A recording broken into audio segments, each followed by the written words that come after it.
حضرت ابو ہریرہ رضی اللہ تعالی عنہ کہتے ہیں کہ رسول اللہ صلی اللہ علیہ وآلہ وسلم نے ارشاد فرمایا، جب ماہ رمضان کی پہلی رات آتی ہے تو شیطان اور سرکش جن جکڑ دیے جاتے ہیں، جہنم کے دروازے بند کر دیے جاتے ہیں، ان میں سے کوئی بھی دروازہ کھولا نہیں جاتا، اور جنت کے دروازے کھول دیے جاتے ہیں، ان میں سے کوئی بھی دروازہ بند نہیں کیا جاتا۔ پکارنے والا پکارتا ہے، خیر کے طلبگار آگے بڑھ اور شر کے طلبگار رک جا، اور اللہ کے بہت سے آزاد کیے ہوئے بندے ہیں، تو ہو سکتا ہے کہ تو بھی انہی میں سے ہو، اور ایسا رمضان کی ہر رات کو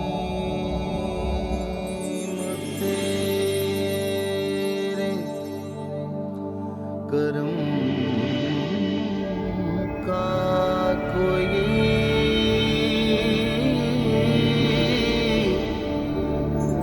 حساب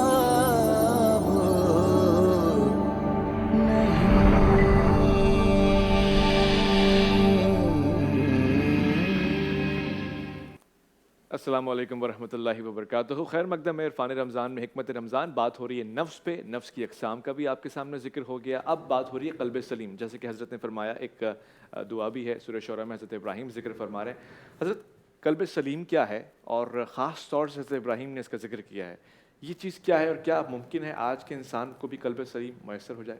بسم اللہ الرحمن الرحیم۔ قلب سلیم وہ ہے جو اللہ تبارک و تعالیٰ کی اطاعت، اللہ تعالیٰ کی ملاقات کی شوق میں کرے، اللہ تعالیٰ کی ملاقات کے شوق میں اللہ تعالیٰ کی اطاعت اور فرما برداری کرے، اور گناہوں سے حتی الامکان بچے، تو ایسے قلب کو قلب سلیم کہا گیا ہے۔ اور اس کے علاوہ دوسرے جو قلوب کی اقسام ہیں قرآن پاک کے اندر ذکر کی گئی ہے، تو وہ قلب مرید ہے، جیسے کہ آیت کے اندر بیان ہوا کہ ان کے قلوب میں مرض ہے۔ تو قلب سلیم یہ اللہ تبارک و تعالیٰ کی خصوصی عطا ہے، اور یہ یقیناً اسی کو حاصل ہوگا کہ جو اس کے لیے باقاعدہ محنت اور کوشش کرے گا۔ اللہ کی عطا بھی ہے اور اپنا کسب بھی ہے۔ اپنا کسب اس طریقے سے کہ اللہ تبارک و تعالیٰ نے جو اوامر ہمیں عطا فرمائے ہیں، جو احکامات دیے ہیں، ان احکامات کی کامل طور پر پیروی کرنے کے لیے نبی کریم صلی اللہ علیہ وسلم کی اسوہ حسنہ پر عمل کرے، اور جن کاموں سے اللہ تعالیٰ نے بچنے کا حکم دیا ہے ان سے حتی الامکان بچنے کی کوشش کرے۔ تو ایسے قلب کو قلب سلیم اللہ تبارک و تعالیٰ ایسا قلب سلیم ہے، اور یہ اللہ تبارک و تعالیٰ کی خصوصی عطا ہے۔ اور اس کے لیے ضروری ہے کہ کیسے حاصل ہوگا، اس دور میں بھی حاصل ہو سکتا ہے، جی ہر دور کے اندر حاصل ہو سکتا ہے اگر انسان محنت کرے، کوشش کرے، اور اس کی کوشش کے اندر ایک راز یا ایک ذریعہ یہ ہے کہ انسان اچھوں کی صحبت اختیار کرے۔ اللہ رب العزت نے فرمایا، کونوا مع الصادقین، سچوں کی صحبت اختیار کرو۔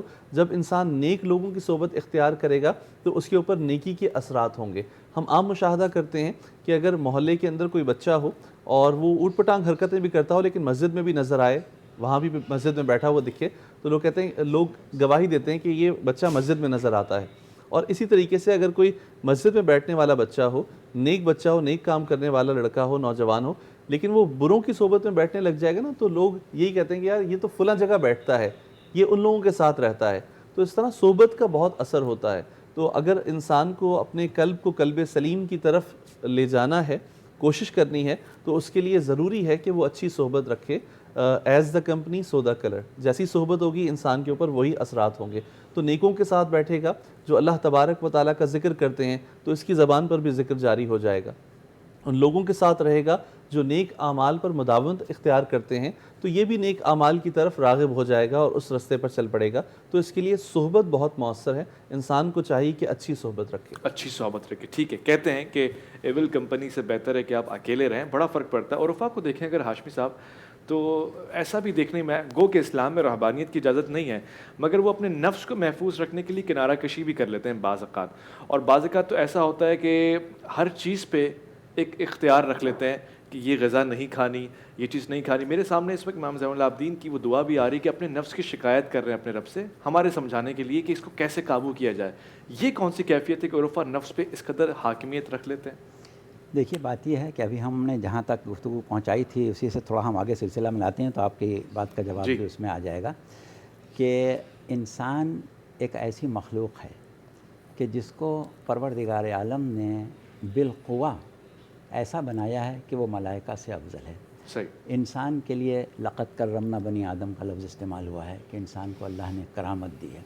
انسان کے لیے پروردگار عالم نے جو ایک آئیڈیل سچویشن دی ہے وہ کیا دی ہے کہ ان صلاتی و نسکی و محیایا و مماتی للہ رب العالمین، ایسا ہی کہ انسان کی زندگی موت ہر شے اللہ کے لیے ہو۔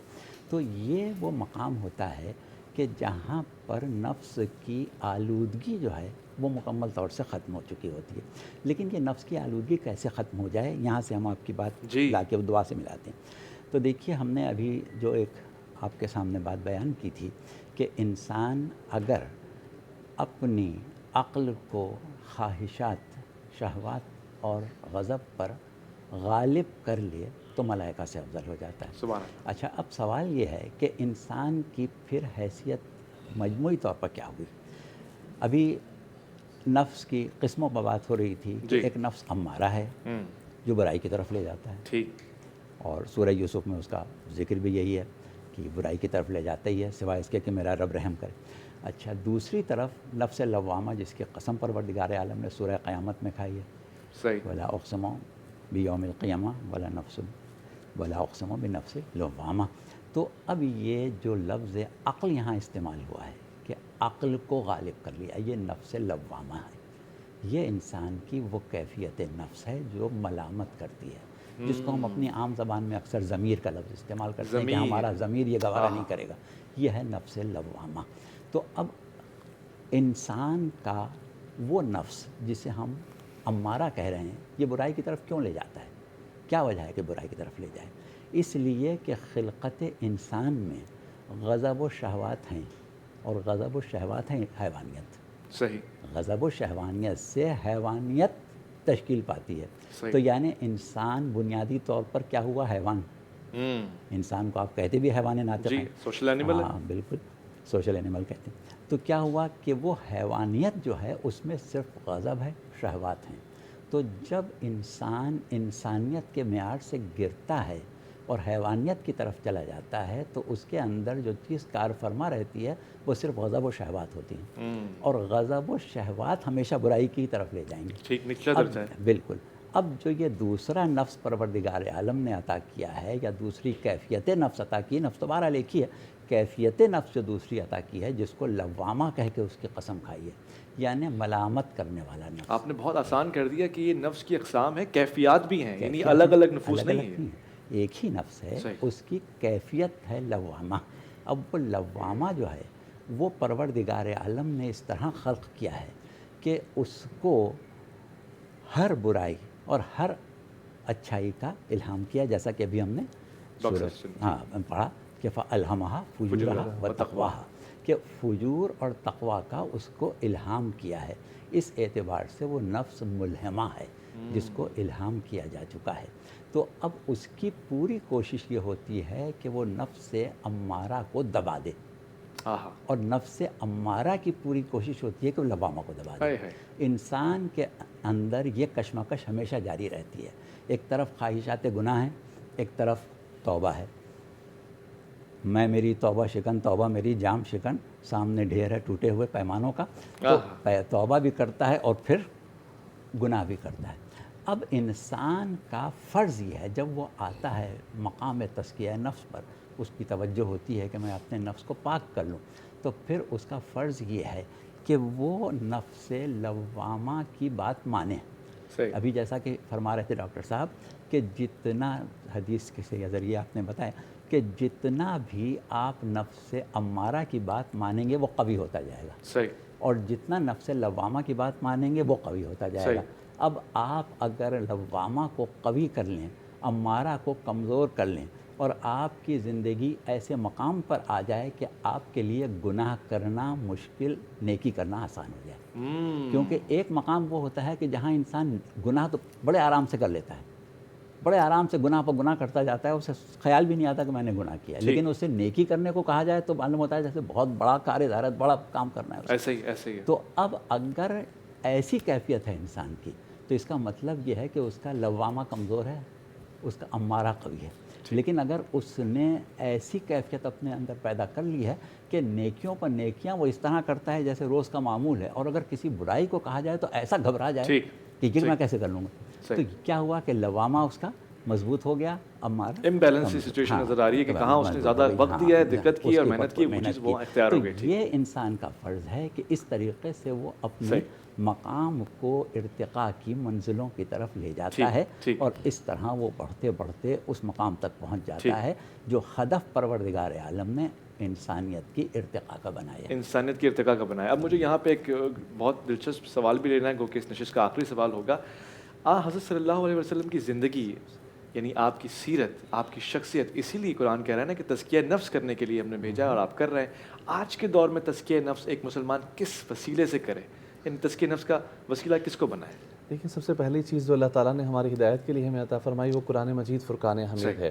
ہمیں چاہیے کہ قرآن سے اپنے تعلق کو مضبوط کریں، قرآن پاک کو پڑھیں اور اسے ترجمے اور تفسیر کے ساتھ، اگر خود صلاحیت نہیں رکھتے تو ترجمے اور تفسیر کے ساتھ سمجھنے کی کوشش کریں، تو وہ ہدایت کے راستے ہمارے لیے کھل جائیں گے.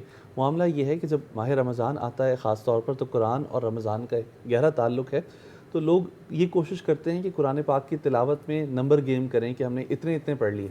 اس سے بہتر ہے کہ اس گیم کو چھوڑ کر وہ کم پڑھیں لیکن اسے سمجھ کر پڑھیں.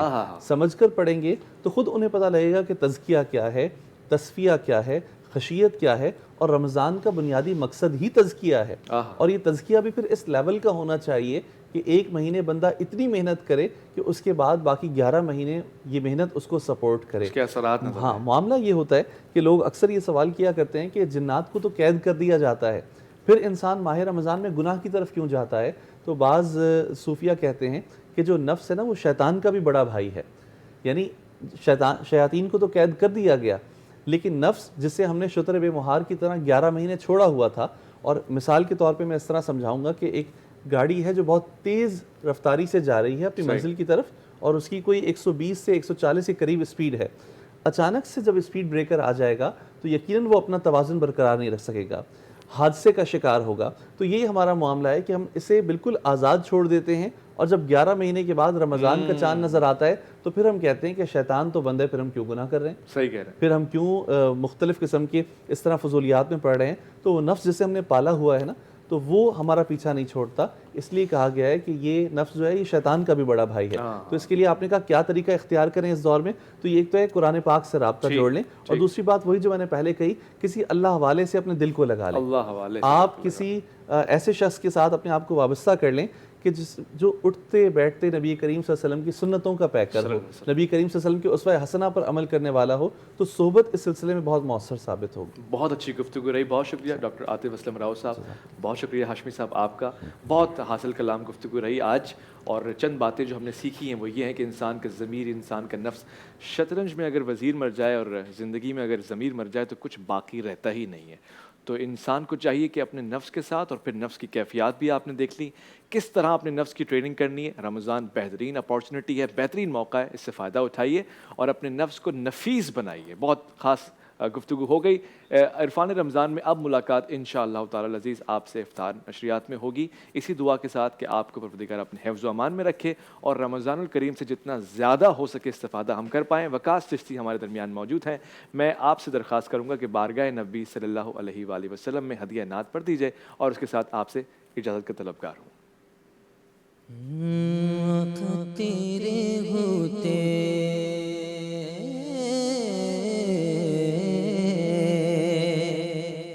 آقا تیرے ہوتے جنم لیا ہوتا، آقا تیرے ہوتے جنم لیا ہوتا، میں مدینے میں مر گیا ہوتا، میں مدینے میں مر گیا ہوتا، تیرے ہوتے چاند ہوتا،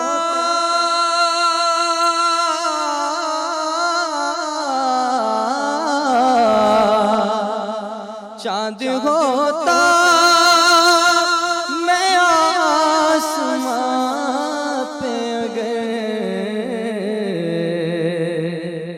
چاند ہوتا میں آسمان پہ اگر آقا تیری انگلی سے چر گیا ہوتا، تیری انگلی سے چر گیا ہوتا، ذرا ہوتا جو تیری راہوں کا، ذرا ہوتا جو تیری راہوں کا، آقا تیرے تلووں کو چومتا ہوتا، تیرے تلووں کو چومتا ہوتا،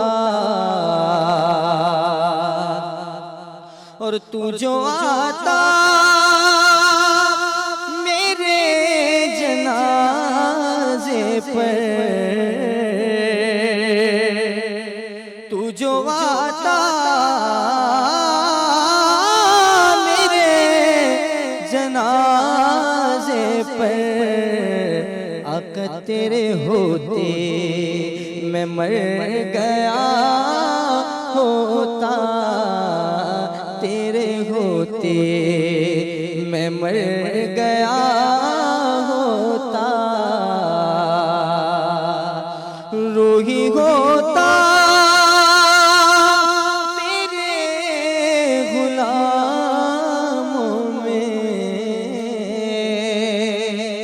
یا رسول اللہ، روحی ہوتا